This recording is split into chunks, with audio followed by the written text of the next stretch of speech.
Alright, good morning guys. Well, it's 12:43 p.m. It's not even morning for me, so I don't know why I'm saying good morning. But today we are going to be talking about the BH Cosmetics Sculpt and Blend 3 10-piece brush set.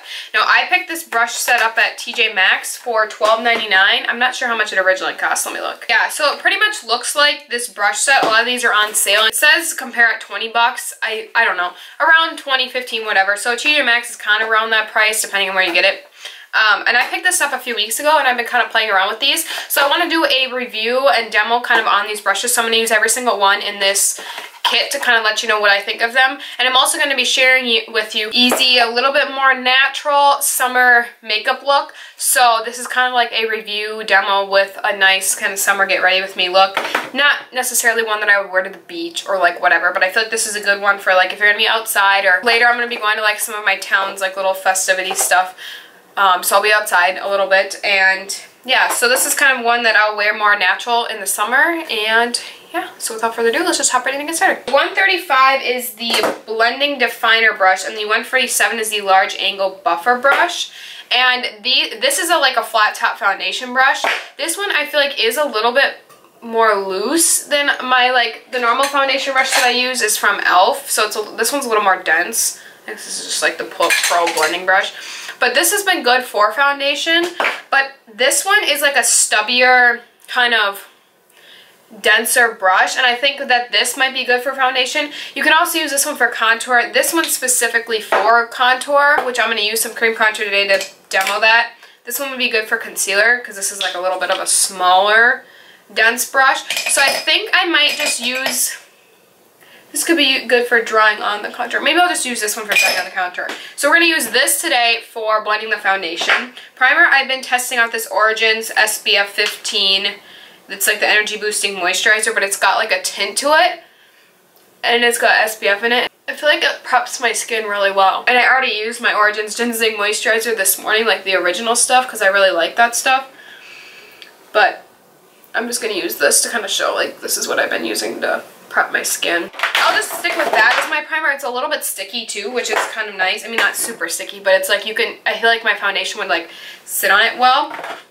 And I am going to be using a little bit more of a full coverage foundation. I'm going to use the LA Colors Truly Matte.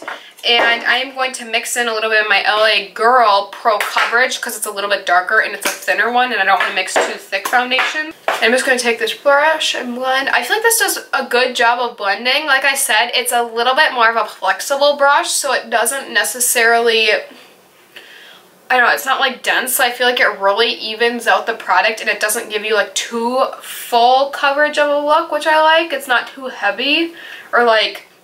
it doesn't cake it on, you know? This is what half my face looks like. I feel like it really covered, but it's not like cakey. Like it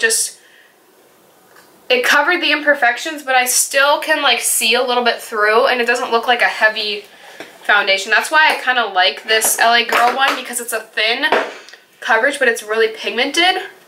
So it really covers, but it's not too cakey.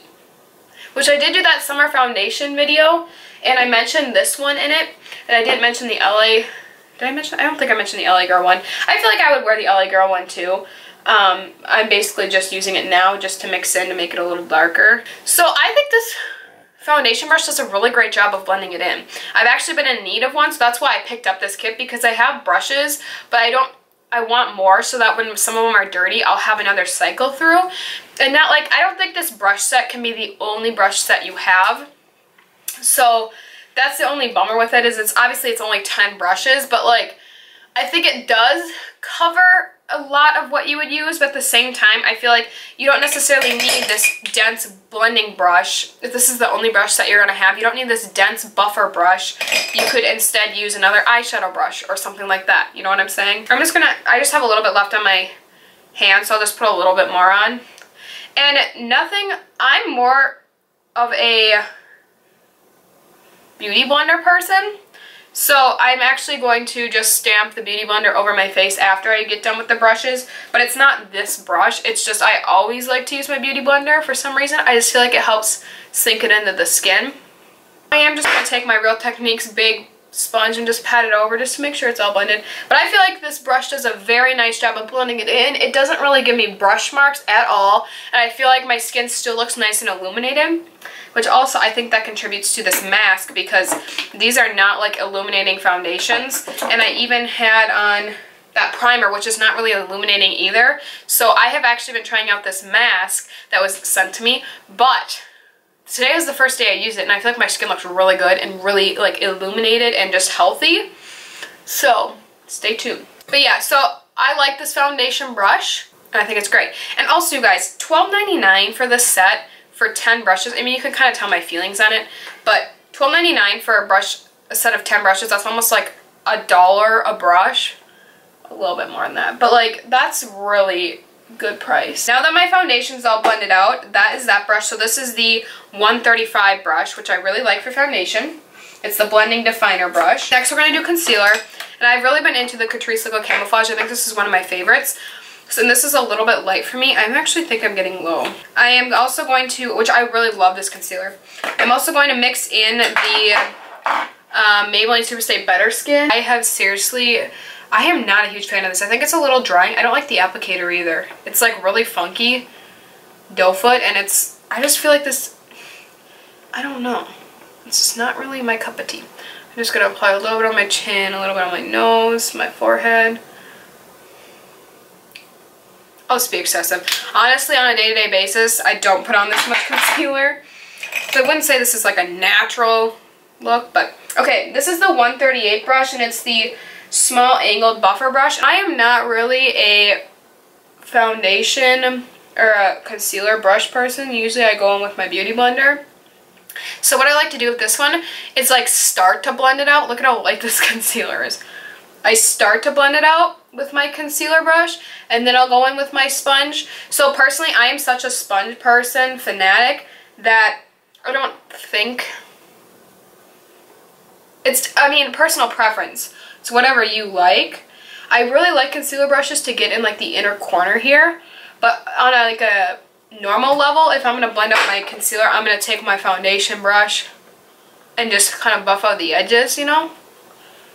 See how light that was under my eyes? Are there any good drugstore concealers that you like love that I need to try? Let me know in the comments. This is what it looks like. I think I really like this one for more like getting in the inner kind of corner, but once I start blending out here, then I just like to take my big foundation brush and just buff it in. I feel like that just works better. But I think this does a nice job of blending it out, and I think it looks pretty good. Now we're gonna do cream contour. So you guys know when I do cream contour, I usually will take like this Morphe brush that's like a pointed angle and just draw it on. But I'm going to use this buffer brush today, and I'm going to take the Anastasia Cream Contour Kit in the fair shade, and then this is Shadow, which this looks more warm tone, but it's actually still really cool tone. So I am just going to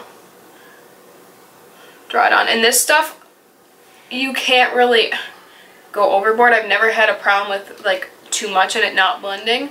But this contour is a really great one, if you can tell. Honestly, I feel like that SPF primer does a lot for my skin.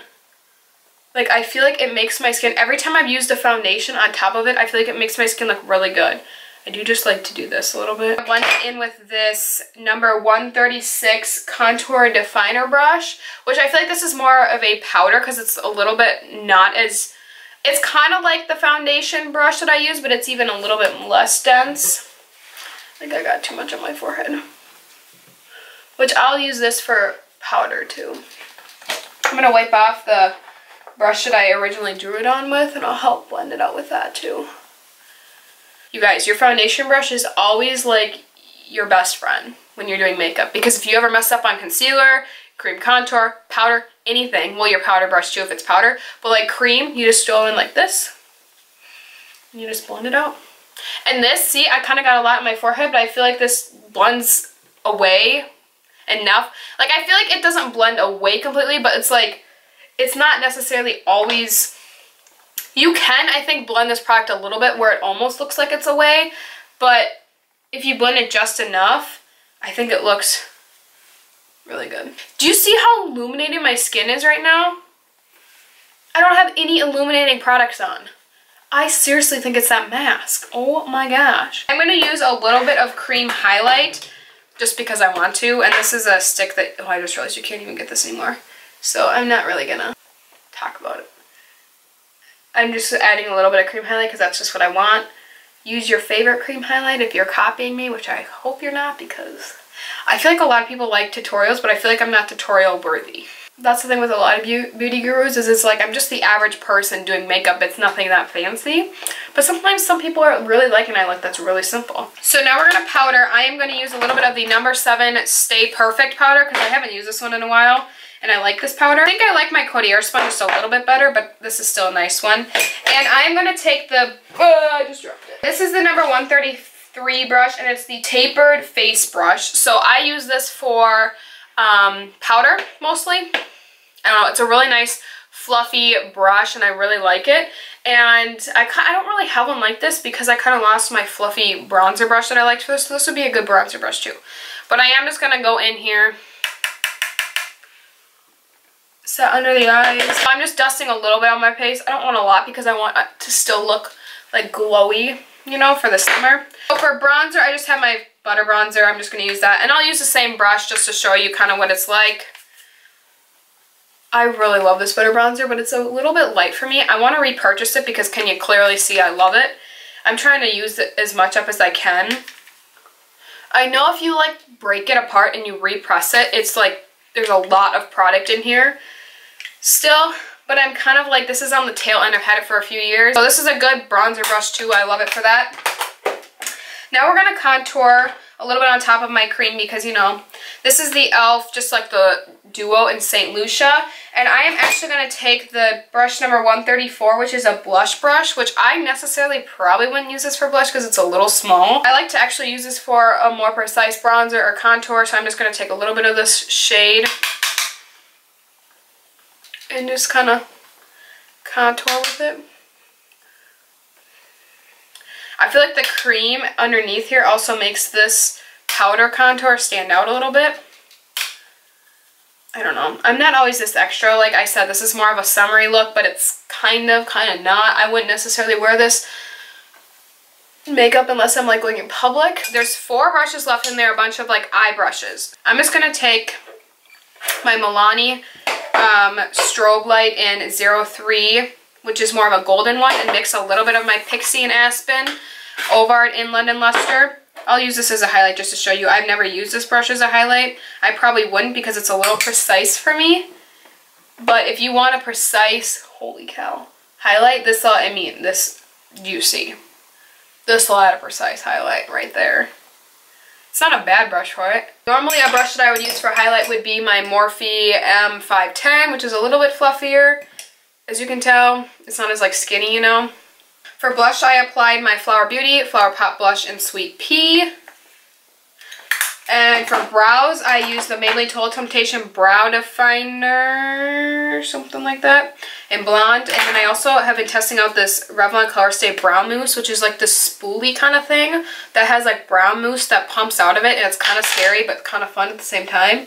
It really does have a lot of pigment. It's okay if you're like very careful, and a lot of times I'll like kind of go like this on my hand, so it kind of like gets the product all around instead of like the 4 holes that it comes out of, and then I can brush through a little easier. I've been taking my Makeup Revolution one actually and priming my eyelids. I actually like to take the 139 brush, which is a precision flat blending brush, and I like to blend in my eye primer with this. It's just like a literal flat, little bit looser brush. And I like to apply my eye primer with it. I'm going to actually set my eyes too before they start creasing again. To use my Wet n Wild Single Shadow in Brûlée. Sorry, for all those people that get annoyed when the drawer is open. It bugs me too when I'm editing, so I had to make sure it was closed. And I'm going to use the same brush to just set my eyes in place. And by eyes, I mean eyeshadow primer. We will give my friend Caitlin a try. I just asked one of my friends, so we'll see what she says. So we have a response from Caitlin. She said, warm colors with the second palette, which is the Modern Renaissance, and I haven't used the Modern Renaissance on my channel in a long time. We are going to start by, I'm just going to use that same brush in that lighter shade called Tempera and just kind of put that on, even though I already powdered. I just want a little lighter base. This brush, the one that I use for highlight, the 140, which I'm going to actually wipe off, I really like to use just to gently brush something in my crease. So like if I do like just bronzer in the crease, sometimes I do that, and that's nice to just sweep in. So I'm just going to take a little bit of golden ochre, just because it's a neutral. We are going to take the other brush that they provide, the 141, which is the large shadow brush, and I'm going to go into a little bit of raw sienna right here and just kind of throw that in my crease just to deepen it up. And I'll just go back in with this brush and just kind of fluff it. It's really fluffy. It's like, this is like real fluffy, and this is my like Morphe M441. Like it's not as fluffy, you know. We are going to throw in a little bit of this shade, this purple shade. I'm just going to do very light because I don't want a lot of eyeshadow looks today. Oh shoot, that just flung everywhere. I try and just use these brushes just to show you that you can do something with your eye look, but this is not preferred. I would say get a fluffy brush like this, like the Morphe one that you can use to put in the crease that's fluffy but still a little bit dense. Then we'll just take a little bit of Love Letter and throw that kind of in the outer part with the same brush. Outer part of my eye, and just kind of blend it in. I'm just going to take that original fluffy brush and just kind of fluff her in. The only brush I haven't used so far is the 142, which is a lip brush, which actually I never use lip brushes. I would use this for actually like carving out and doing like a cut crease. Actually, I'm more into the partial cut creases. Actually, lately I've been into my Maybelline Single Shadow in Nude Glow. This is so pretty, you guys. So I'm actually just going to use my finger to apply this, and then I'll precise it with that lip brush. Which actually, you guys, the sponge tip applicator in this works really well too. So don't throw that out. A lot of people say to do it, but personally I think the sponge tip works better with these than like a flat brush, say like this one. I feel like the sponge tip just applies better. This is a great brush for adding preciseness, especially like when you use your finger in the inner corner. Sometimes it's hard to get a shadow like perfected in there. Honestly, I just think these shadows apply best with your finger. This is just that flat top brush. I'm just going to go back in with Tempera and just kind of make sure it's all clean and precise. One tip is make sure you kind of get in the inner corner, because especially when you're working with darker shades, sometimes it can get really dark right here. So if you go back in with that lighter shade, it helps. Now I'm actually just going to take that stiffer brush that we originally used just to kind of pull it all together. So that is the eye look with just these brushes, which I think is really simple and it still looks good. Wet n Wild Ultimate Brow Highlighter. I'm just going to throw a little bit of this in my waterline. Now I'm going to curl my lashes and throw in a little mascara. So I'm going to turn the camera off and I'll be right back. My hair is looking greater and greater as the minute goes on. Just use this and then this, and that's how it turned out. And it wouldn't be a day in my life if I didn't get mascara on my eyelids. So of course I spent 20 minutes trying to get it off without ruining it. Last thing, I just want to apply my Revlon Kiss Plumping Lip Cream. I've been trying this out lately. I really like the color, but it doesn't do much plumping. Maybe a little minty if that's it. I'm actually going to throw a little bit of this Mario Badescu. This is what my look turned out as. I pretty much did this whole look with all these brushes. The only thing I didn't use with these brushes was my blush, which I definitely could have. I just decided not to. But yeah, you can get a whole look with these brushes, but it's not ideal. It's nice to have a few more eye brushes in between and maybe another blush brush and like illuminate one of the thicker buffer brushes maybe. Overall, I think this brush set is worth the $12, $15, however much it is, because it's 10 brushes. So at TJ Maxx, $12.99 for 10 brushes. That's not bad at all. You can get a full look out of them, and yeah, I hope you guys enjoyed this. This was just kind of a chit chat showing you a review and demo of these brushes. I might have to add a couple things here and there. I will link down below this brush set along with all the products I use. And yeah, if you guys enjoyed this video, make sure to give it a thumbs up. It was really appreciated. I hope you will subscribe if you stuck to the end of this video and you are not subscribed. See you guys in the next video. Bye guys.